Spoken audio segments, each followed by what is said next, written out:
Esse conteúdo de lesões fundamentais é um conteúdo que normalmente ele é muito chato. Ele afasta a gente de estudar isso. E justamente por isso que nós vamos dar um enfoque muito clínico, para você perceber quais são as nuances desse conteúdo que serve para o consultório para alinhar o teu diagnóstico, ou como esse conteúdo pode te ajudar a fazer raciocínio clínico para resolver as lesões com mais facilidade. Na verdade, essa questão das lesões fundamentais, elas vão te dar a linha de pensamento.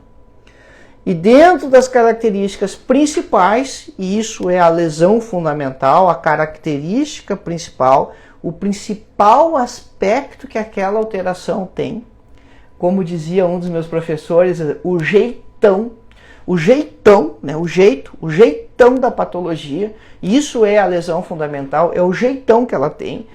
E quando você determina o jeitão, você está excluindo tudo que não tem aquele aspecto e considerando um compartimento, uma área específica de lesões que tem aquele jeitão. Isso te dá uma luz, né?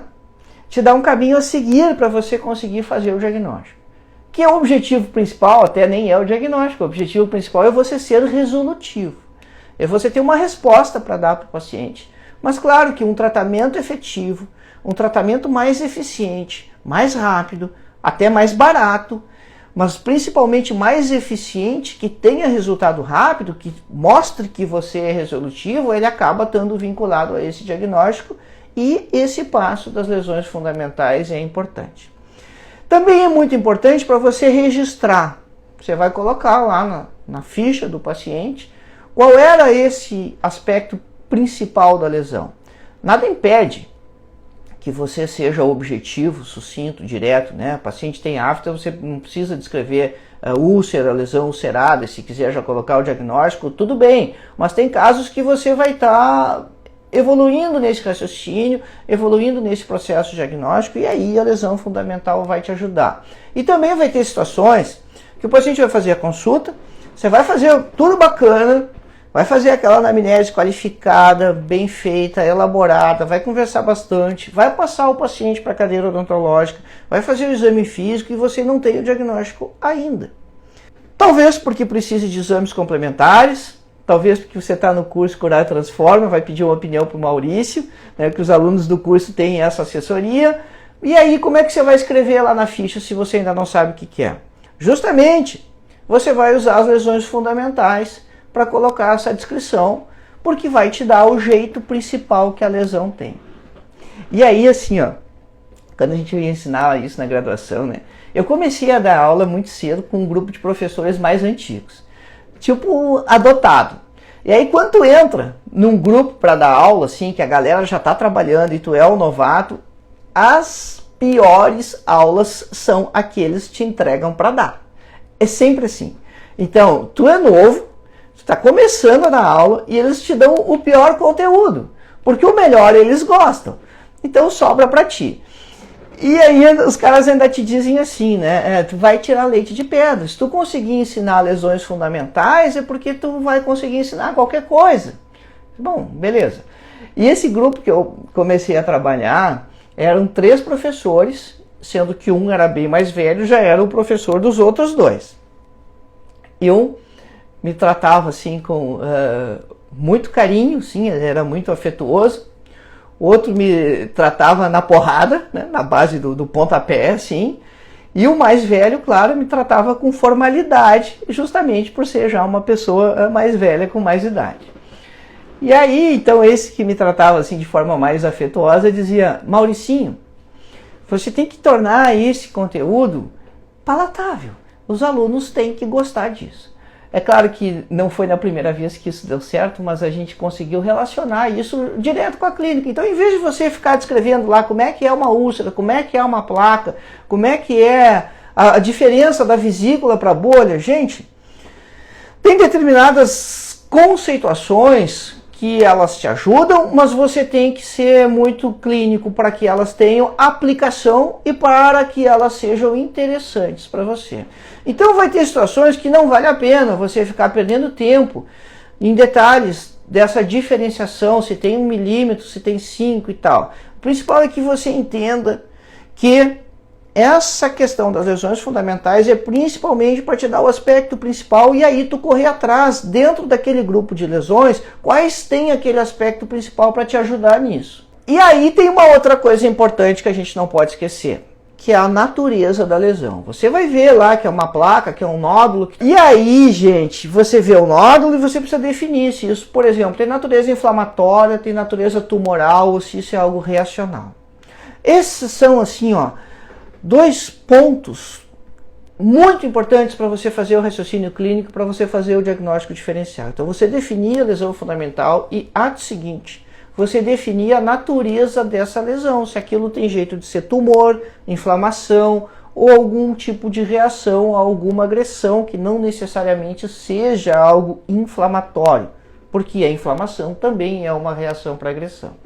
Aí você vai fechando o cerco para aquelas situações, tá? Então, vamos ver algumas imagens. Qual é a primeira questão que eu escolhi para a gente começar a conversar? Você tem a história da mancha e da mácula. Quando é uma mancha nas lesões fundamentais? É quando você tem uma alteração de cor e você não tem elevação. E essa alteração de cor, ela tem mais do que meio centímetro. Se ela é menor, você chama de mácula. E é fácil guardar, né? Porque mancha, mácula, né? As palavras começam iguais. Então, quando você tem uma área de equimose extensa como dessa paciente de cima, aí vem um outro conceito. Isso é uma equimose, não é hematoma, porque no hematoma você tem o sangue colecionado, então você vai ter aumento de volume.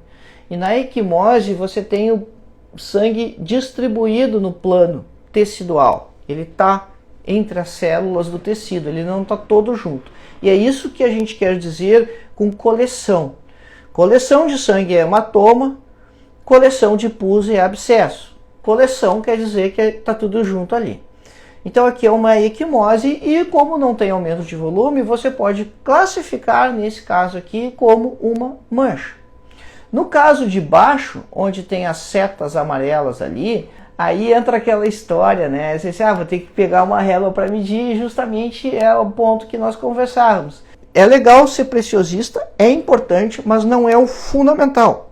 Você precisa perceber que você tem uma alteração de cor ali e você mede se der, e a gente deve ter réguas para fazer isso no consultório, nesse caso em particular, lá dentro da boca, região posterior. O melhor instrumento que você pode usar para fazer essa medição é uma régua de odontometria, porque aquelas réguas de endo, elas são curtas, elas são pequenas, elas são autoclaváveis, então você consegue colocar ela lá dentro da boca do paciente, em quase todos os lugares, né? Claro que palato mole é difícil, o palato duro também é difícil fazer essas medições, mas aí você vai ter isso preciso. Mas não é a questão você definir com tanta certeza assim se é mácula ou se é mancha. O importante é você registrar que você tem a alteração de cor ali. Aí vem o outro passo da história, que é justamente você definir a natureza disso. Então, o que você acha que você está vendo no caso de cima ali? Bom, essa é a segunda parte do processo diagnóstico. Quando você vai fazer essa caracterização aí, você já está trabalhando na fase ou naquele passo do exame. Você teve a conversa antes, você teve a anamnese, e aí a paciente de cima sofreu um trauma. É claro que essa equimose que ela fez, ela é exuberante demais, isso não é o padrão, é um pouco exacerbado. Não era uma paciente anticoagulada, mas se você tem pacientes anticoagulados no consultório, e a gente hoje em dia tem muitos pacientes assim que fazem uso crônico de AS ou de outros anticoagulantes, é possível que num trauma, mesmo de baixa intensidade, ele acaba fazendo uma equimose intensa dessa maneira. E depois aqui vai passar aquela fase toda do espectro equimótico, que é as mudanças de cor, resultado da reabsorção do ferro, porque você vai ter os 3 pigmentos da degradação das hemácias ali, né? Hemosiderina, hematoidina e bilirrubina, e a hemosiderina tem ferro, é importante, então o organismo quer reaproveitar isso vai devagarinho mudando de cor para aqueles tons mais acastanhados. Mas isso é outra história, né? Deixa pra lá. O importante é você definir e aí você sabe então que isso foi traumático. No caso de baixo, foi um achado clínico. Esse paciente veio para o consultório para fazer tratamento dentário. Aí no exame físico, a mancha é identificada.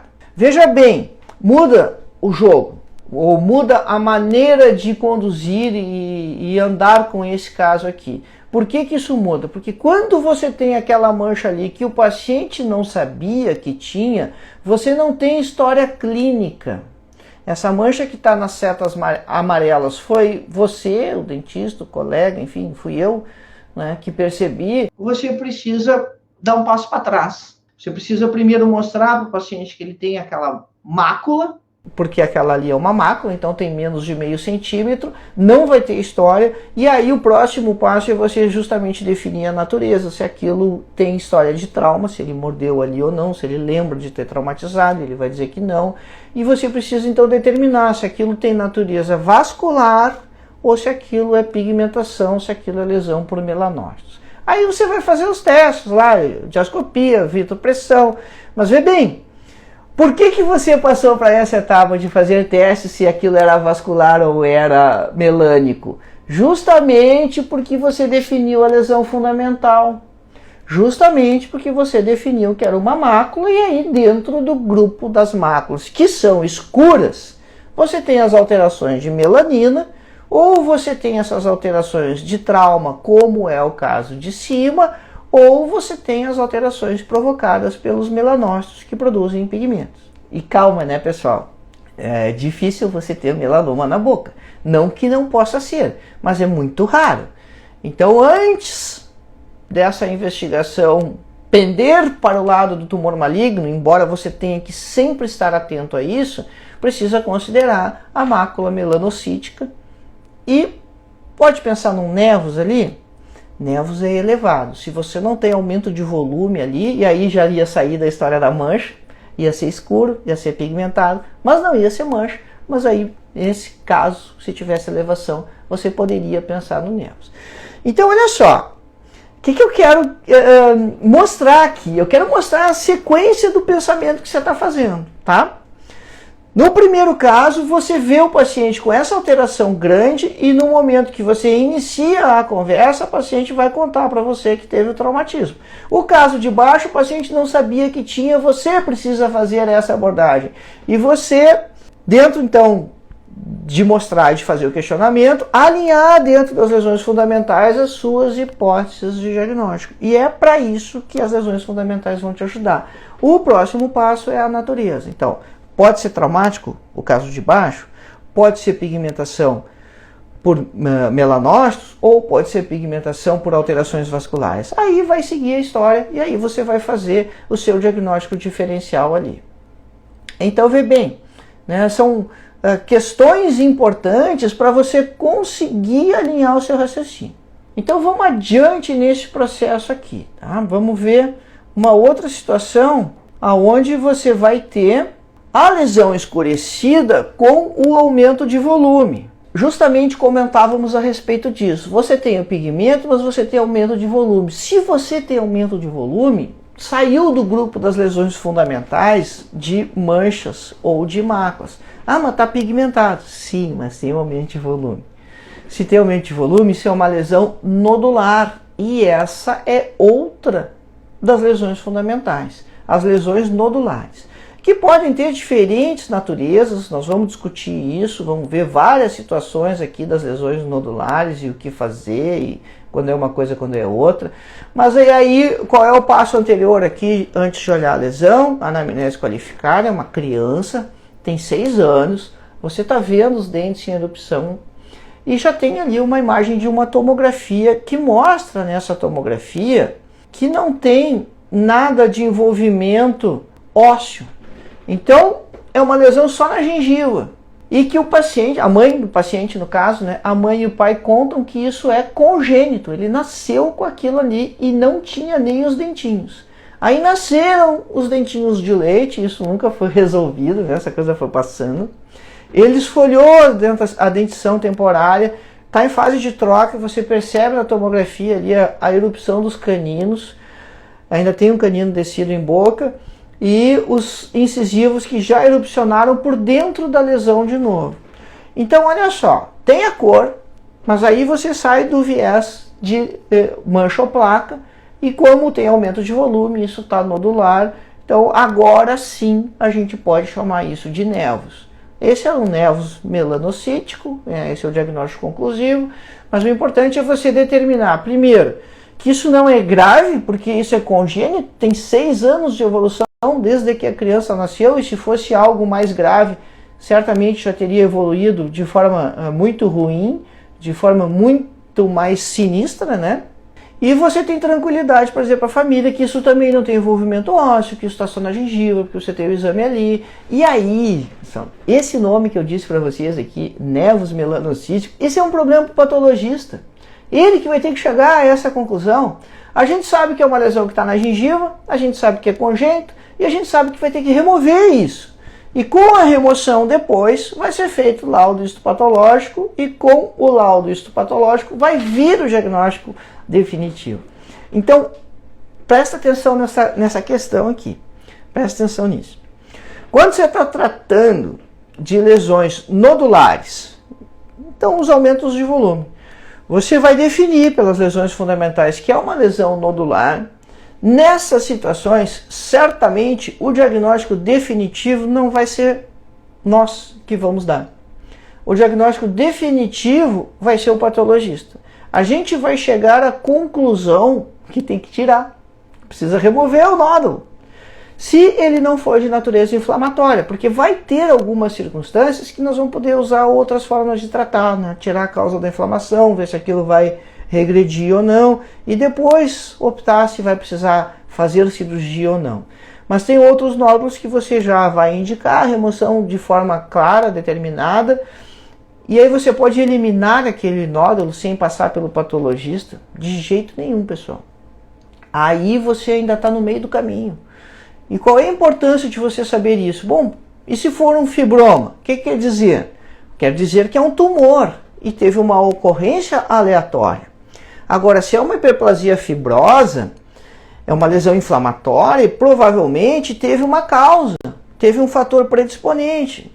E se a gente não for atento, não procurar identificar essa causa, às vezes ela não está mais lá, ela foi uma mordida que aconteceu, então parou de atuar o agente etiológico. Mas às vezes é alguma coisa que ainda está lá traumatizando, e você não sabe a natureza disso, você não se preocupa, porque esse exame não foi feito, e recidiva. E aí é ruim, né? Quando você tem recidiva de lesões é terrível.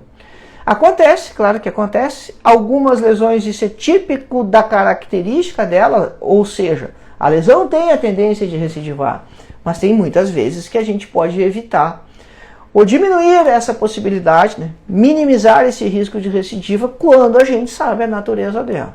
Então, esse par, né, essa dupla de atitudes de raciocínio, ela tem que andar junto no seu raciocínio clínico. Primeiro você, então, vê a questão da lesão fundamental e você vê a questão da natureza dela, né? Eu quero dizer se ela é inflamatória, reacional ou tumoral, para que você tenha mais sucesso na condução dos casos, né? Não basta só... Porque o ato cirúrgico ali, quando são essas lesões, você tem que remover. Isso é fácil, você aprende a fazer com muita tranquilidade, né? Começa fazendo as pequenininhas, e aí você vai desenvolvendo a habilidade e vai fazer. O dentista faz coisas muito mais difíceis, muito mais complicadas. Remover essas lesões pequenas, tecnicamente é muito simples. Então você aprende isso. Mas precisa aprender o conjunto da obra, para que você não tenha recidivas, para que os pacientes curem em menos tempo, para que você possa realmente agregar no seu atendimento. Então, isso é importante para mais sucesso nos casos que você está conduzindo. Então, você tem também as lesões nodulares, as manchas e as máculas, e você tem aquelas situações onde você tem úlceras. E nesse caso aqui, quem é que arrisca o diagnóstico aí? Pensa no diagnóstico, só pela imagem. Essa é a grande armadilha dos grupos de internet, Facebook, no Instagram, né? O cara bota só uma foto lá e não conta a história. E aí a galera sai chutando o que quiser. E isso também não é legal, porque você precisa saber o que aconteceu. Então esse é um paciente que pode chegar no consultório e dizer para você assim, sabe, doutor, eu estou com uma ferida na boca. E você passa ele para a cadeira imediatamente, né? Porque talvez ele diga assim, sabe, eu tenho uma ferida na boca, você pode me examinar? E tá, entra aqui, senta e olha. E você pode pensar que isso é um carcinoma, É claro que você pode pensar que isso é um carcinoma, porque isso tem borda elevada, tem aquelas áreas amareladas ali que sugerem necrose, e aí que você se perde na jogada, né? Passo a passo da história. Então, é uma úlcera, mas dentro das lesões fundamentais de úlcera, você precisa lembrar que tem muita mais coisa além de carcinoma e afta. E nesse caso aqui, faltou a pergunta mais óbvia de todas. Mordeu a língua. Realmente, só que ele mordeu a língua há 10 dias atrás. Ele mordeu a língua 10 dias atrás e imaginava que isso fosse cicatrizar. Foi um trauma intenso, ele não procurou auxílio. Por que está amarelado ali? Porque você tem áreas de contaminação. E aí, o que precisa fazer aqui? Né? Precisa ajudar o processo a cicatrizar. Isso não é uma patologia, isso é um trauma. O trauma é patologia, enfim, bom, isso é outra discussão, né? Enfim, você precisa retirar aquelas bordas necróticas ali e fazer uma nova sutura, então não é uma doença que você tenha que tratar, mas é uma úlcera. Então, dentro das úlceras, a primeira úlcera que a gente tem que lembrar quando for pensar nessas situações é justamente as úlceras traumáticas, e se a gente faz o passo a passo do processo, a gente vai conversar com o paciente, fazer a investigação direitinho, aí você tem o aspecto dessa úlcera, depois de debridade estruturada, 15 dias depois. E você vê que 15 dias depois aquilo ainda tem edema, ainda tem aumento de volume. Qual é a questão aqui? É que é sempre melhor você tratar essas lesões traumáticas imediatamente, né? Depois que passou 10 dias do trauma, o organismo por si só, ele já está tentando reorganizar o tecido ali da maneira que ele consegue. E aí tem defeito, tem bactéria, nem sempre fica da melhor maneira possível. Então, claro que você vai ter um processo mais lento aqui, e é claro que você tem que ajudar ali sim, né? Tem que fazer o debridamento, a sutura. Mas olha só, traumático dentro das úlceras, que são, então, um outro grupo, né, das lesões fundamentais. E tem aquelas situações, então, onde a gente tem que estar muito mais atento, e essa é uma questão importante da gente perceber a diferença dessas lesões, que é quando você tem aquela úlcera indolor, que lá não tem como traumatizar, acontecendo lá na região posterior. O que você vai pensar aqui?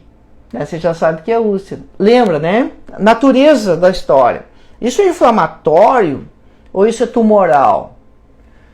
Tá errado pensar em carcinoma aqui. Não, carcinoma é algo que sempre tem que estar na lista.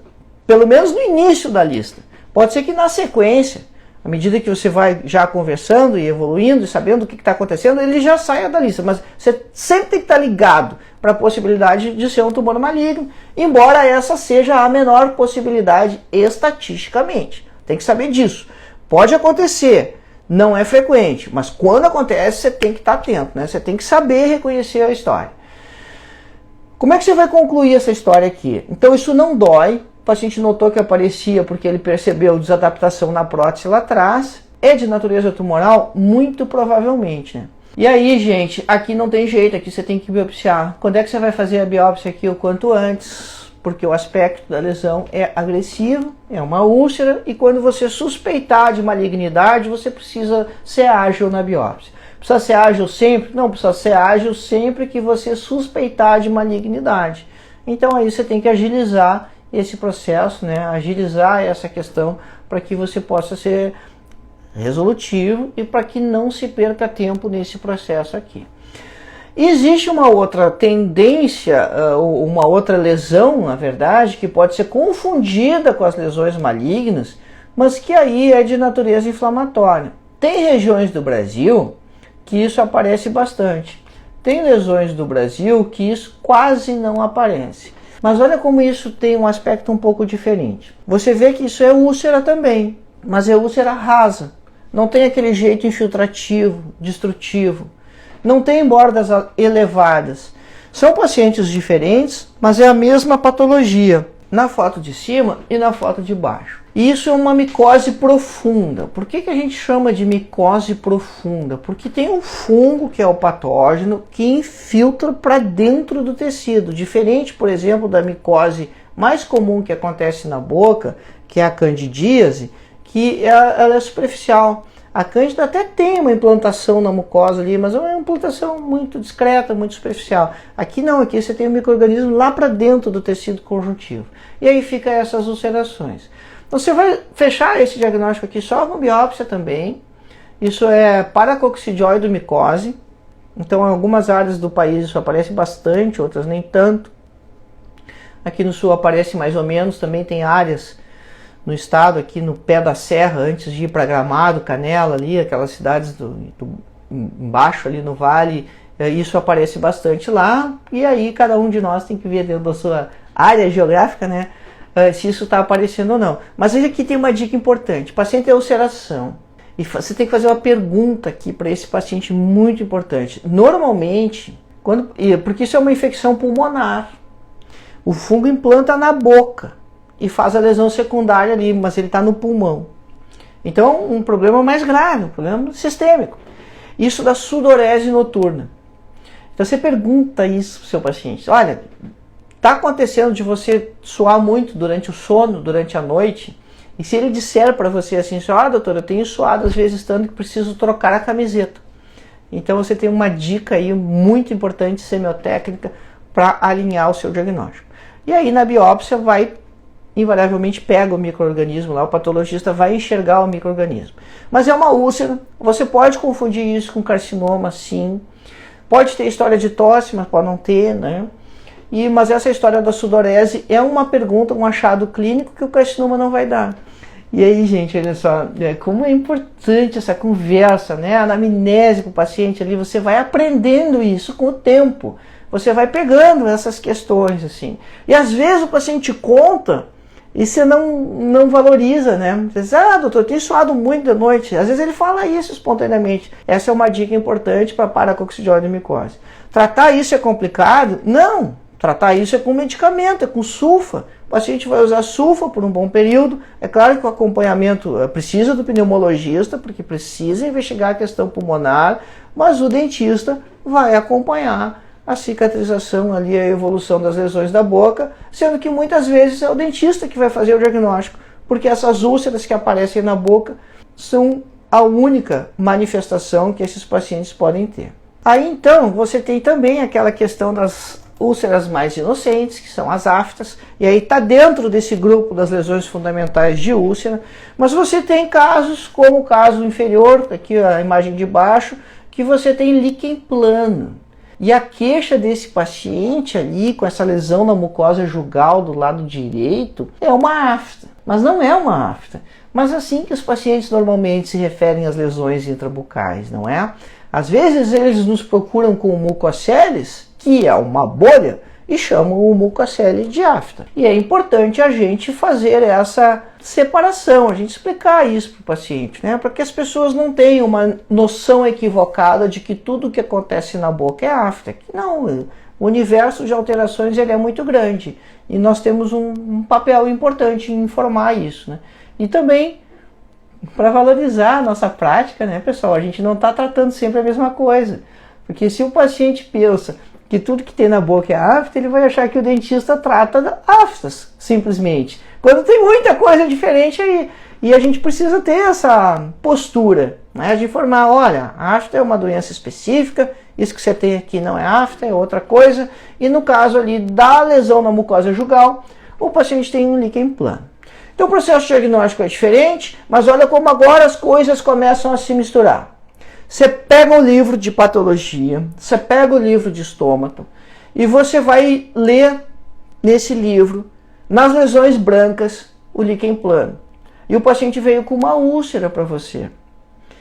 E aí? Né? Bom, gente, aí é a questão da gente começar a organizar o raciocínio clínico. Né? Tem área branca ali naquela imagem associada? Sim, tem área branca ali naquela imagem associada, mas a queixa era a ulceração. Então, olha só como às vezes, né, o paciente pode nos confundir ou induzir o nosso raciocínio ao erro, porque você foca na úlcera, que era a queixa dele, mas você vai procurar na literatura, não é isso que você encontra. E aí você começa a correr em círculos. E aí, gente, quando você começa a correr em círculos, é a frustração, né? Bah, não estou conseguindo resolver a lesão de boca do meu paciente, eu não quero mais esse paciente aqui no consultório, porque esses pacientes só me estressam, vem com esse monte de coisa que eu não sei o que é, mas na verdade a gente justamente dá esse passo a passo aí do diagnóstico diferencial para você construir isso com tranquilidade. Lembra que eu disse várias vezes já aqui que você precisa definir depois a natureza da lesão. E no momento que você sabe também que isso não é tumoral, tenha calma. Se seu paciente não tem um tumor, você tem tempo para elaborar o raciocínio clínico, para elaborar o processo diagnóstico, para decidir se você vai precisar de exames ou não, porque esse diagnóstico ele não tem que ser bate-pronto, né? Você bate o olho e já diz o que é. Nunca é assim. Nunca é assim com nenhuma área da medicina. Dificilmente o diagnóstico ele é instantâneo. E olha como a coisa pode derivar, né? Derivar de maneira que se você pegar o lábio da população brasileira, você vai encontrar uma riqueza muito grande de variações. Por exemplo, na seta amarela você tem uma área branca que você vai chamar de mancha. Aí você também tem áreas castanhas, que também são manchas, que estão nas setas vermelhas. Chama o conjunto todo aí de queilite actínica, porque é isso que está acontecendo. Alterações induzidas pela exposição solar ao longo da vida, mas que são lesões cancerizáveis. Então esse é um paciente que ele não vai ter alta do teu consultório. Esse é um paciente que você vai criar para ele um esquema de consultas regulares de retorno, porque você precisa acompanhar esse lábio. Ah, eu posso remover a mancha branca ali, a leucoplasia? Você pode, e na verdade, em algumas situações você pode só acompanhar, você pode decidir se você vai remover ou não, mas você precisa saber que se você remover aquela mancha branca ali, você não está resolvendo o problema do paciente, você não está curando ele. Você está tendo um diagnóstico mais elaborado, mais preciso daquela mancha branca, mas você vê que o lábio inteiro tem manchas de diferentes colorações, diferentes alterações. E é por isso que ele vai precisar dos seus olhos. Ele vai precisar de acompanhamento profissional ao longo da vida aqui. Claro, você vai agregar valor para esse paciente, ensinando isso para ele, ensinando como ele vai se proteger para que essas lesões não evoluam, mas ali está cheio dessas alterações induzidas pelo som. E no caso de baixo, ali na língua, bem próximo da régua, aí você tem uma placa. Por que ali a gente chama de placa e por que no lábio a gente está chamando de mancha? Porque na placa você tem elevação. E aí muda então a lesão fundamental, né? Quando você tem elevação, não está plano, então não é mais mancha ou mácula. Aí você tem placa. Mas do lado da placa, em direção à linha média, você tem áreas ali que você poderia definir dentro das lesões fundamentais como mancha? Até pode, mas aí, quando eu contava a história dos meus 3 professores no início da nossa conversa aqui, um ditado do mais velho deles era o seguinte: quem predomina, denomina.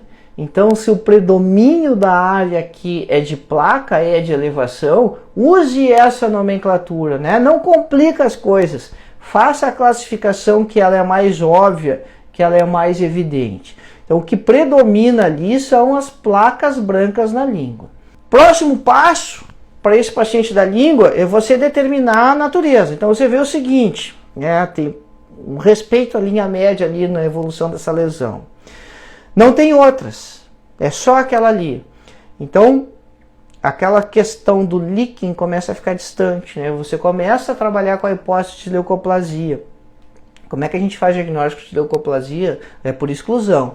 Não tem fator etiológico, é espontâneo, não tem outras como ela, ou outros sítios da boca envolvidos, né? Então sai fora. Raspar sempre, é muito importante. Aí você está fazendo o diagnóstico de lesões fúngicas e você pode ter candidíases assim, muito exuberantes como ali. Então raspar faz parte da semiotécnica, é uma manobra muito importante para o seu diagnóstico diferencial. As lesões brancas, você deve ter essa preocupação e procurar fazer isso sempre sim. Porque tem muita coisa, né, de semiotécnica que é simples a gente fazer, mas a gente tem que fazer. Na sequência, né, na evolução dessas situações, né, voltamos aqui para a situação de lábio.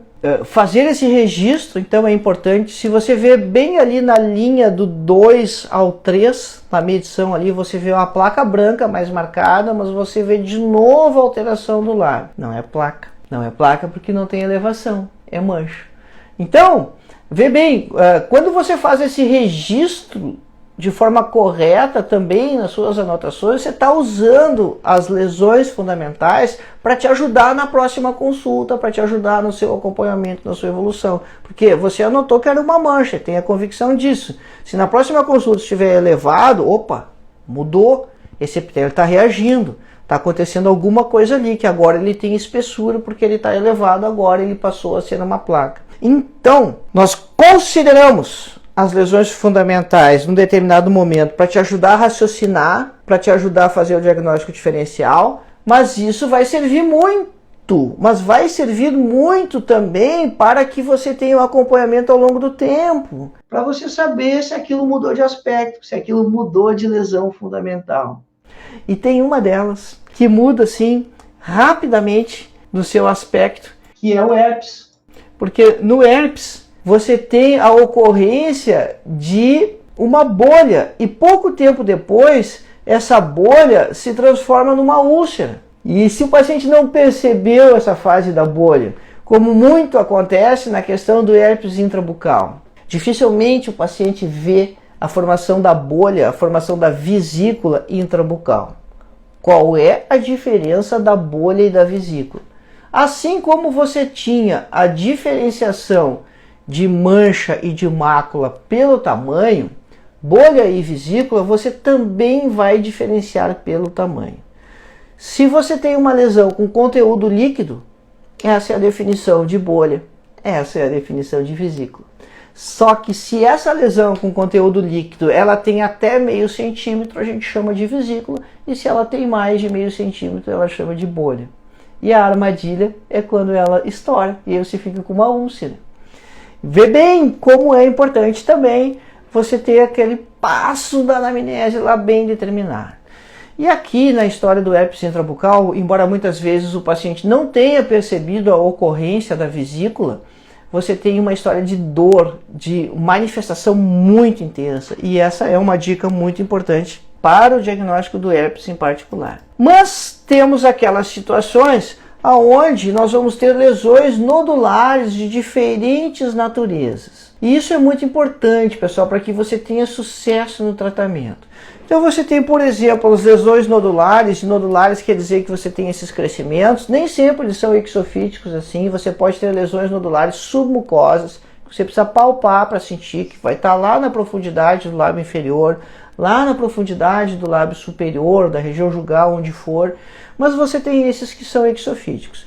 E quando você tem um fator etiológico associado, por exemplo, aqui nas duas situações bordas de dentadura, você tem que operar, na maioria das vezes, porque são lesões que já têm um volume significativo, que elas não vão desaparecer só com o ajuste da prótese, mas você não pode fazer também só a cirurgia. Você precisa fazer o ajuste da prótese, justa ou substituição, obviamente, ou instalação de implantes, né? Quem sabe essa não vai ser uma boa justificativa para você propor para o paciente a instalação de implantes e ele resolver definitivamente essas situações de má adaptação de prótese, que acaba sendo muito pior, porque às vezes não são feitos os implantes, mas aí cada vez que desenvolve uma lesão dessas, a área chapeável, a confecção de uma nova dentadura vai ficando cada vez pior.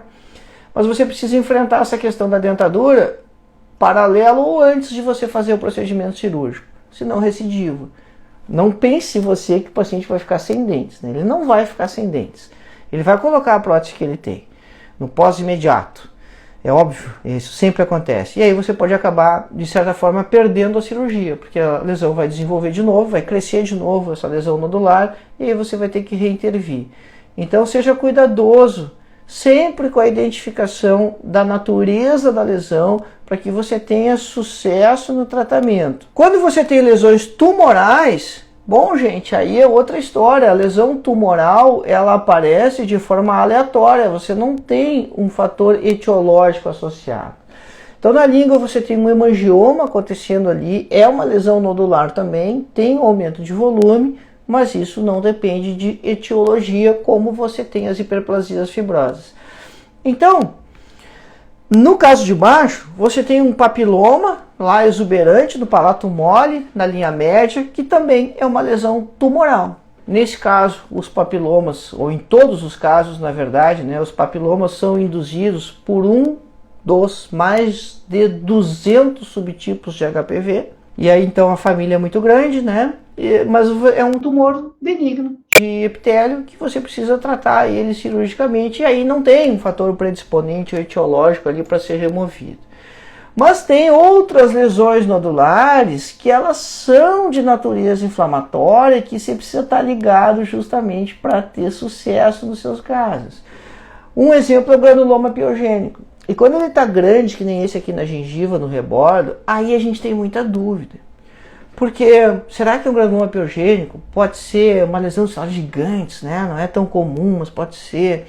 Será que isso aí não é intraósseo e está crescendo e aí chegou na mucosa? Bom, pessoal, havendo dúvidas, radiografe. É importante radiografar para você ter certeza que isso aí está só no rebordo. Se você não tem muita segurança no diagnóstico clínico ali para remover total, pode fazer uma biópsia parcial? Pode. Se você está com dúvida, é muito importante definir antes. Agora, se você tem um pouco mais de experiência, tem confiança no diagnóstico clínico, é um granuloma piogênico, pode remover tudo uma vez só? Pode também. Mas olha o lance aqui, ó. Granuloma piogênico é reação a uma agressão. Que agressão que tem ali? Placa e tártaro, só isso basta. Se você não fizer a parte periodontal primeiro, se você não tratar a bolsa, não tirar o tártaro, não tirar a placa, vai recidivar, vai voltar. Então essas questões, elas passam sempre por uma boa odontologia. A gente não pode queimar etapa. Isso passa por uma odontologia de qualidade. A gente resolver os problemas dentais. Ah, mas não tem que tirar aquilo ali. Não, pessoal. Primeiro a gente faz a adequação bucal. Primeiro a gente tira a causa. Primeiro a gente resolve a inflamação. Primeiro a gente tira aquele monte de bactéria justamente de onde a gente vai incisar a lesão. Então resolve ali. E quando você resolver a questão inflamatória, tirar a placa, tirar tártaro, você não está só evitando a recidiva, mas você está deixando o procedimento mais fácil. Porque você vai tirar o componente inflamatório, vai tirar a epidemia, edema, vai sangrar menos, você vai enxergar melhor durante o ato cirúrgico, vai ter uma cirurgia de melhor qualidade técnica. Mas para isso acontecer, tem que fazer o básico antes, tem que fazer a remoção de placa e de cálculo ali, tá? E olha só então, né? Volta lá o raciocínio. Você definiu que a lesão é nodular dentro das lesões fundamentais, mas você foi no passo adiante, que é a natureza dela, e se a natureza é inflamatória, faça essa etapa de remover a questão inflamatória. Que no caso de baixo ali a gente tem a imagem de um granuloma piogênico também, é a mesma lesão, só que acontecendo no lábio. E aqui não tem um fator etiológico para ser removido. Houve um trauma, o organismo reagiu de forma exagerada, exacerbada, fez essa lesão exofítica, nodular, e o diagnóstico microscópico foi o mesmo da lesão de cima, granuloma piogênico. Então, uma outra questão aqui importante da gente destacar aqui dentro das lesões fundamentais é a questão da bolha e da vesícula, e o maior exemplo, assim, o exemplo mais claro, o exemplo mais evidente são os mucoceles e rânulas. Quando você tem uma lesão de glândula acontecendo no assoalho da boca, você chama isso de rânula, mas é um mucocele. Quando você tem ela acontecendo no lábio, então é um mucocele clássico ali. E olha só, essa imagem de baixo aqui do lábio não tem aquele aspecto translúcido de bolha. E é uma bolha ou um nódulo? Palpa, pessoal, palpa. Se você perceber que aquilo ali não é sólido, que aquilo ali tem conteúdo líquido, você está frente a uma bolha. Se você sente que aquilo é sólido, não é conteúdo líquido, é uma lesão sólida mesmo, então é um nódulo. Então é semiotécnica para você fazer esse diagnóstico diferencial de forma tranquila. Porque quando você tem uma bolha e você remove ela, né, no caso do mucocele, né, você vai ver esse conteúdo ali, né, ela fica translúcida. Claro, aí já saiu lá de dentro da mucosa, já saiu do plano muscular.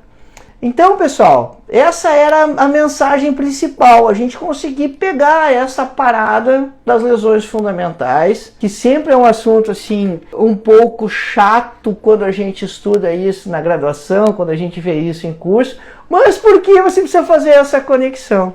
Essa história das lesões fundamentais, ela está aí para te ajudar na linha de raciocínio, junto com o tipo, com a natureza da lesão que você está enfrentando.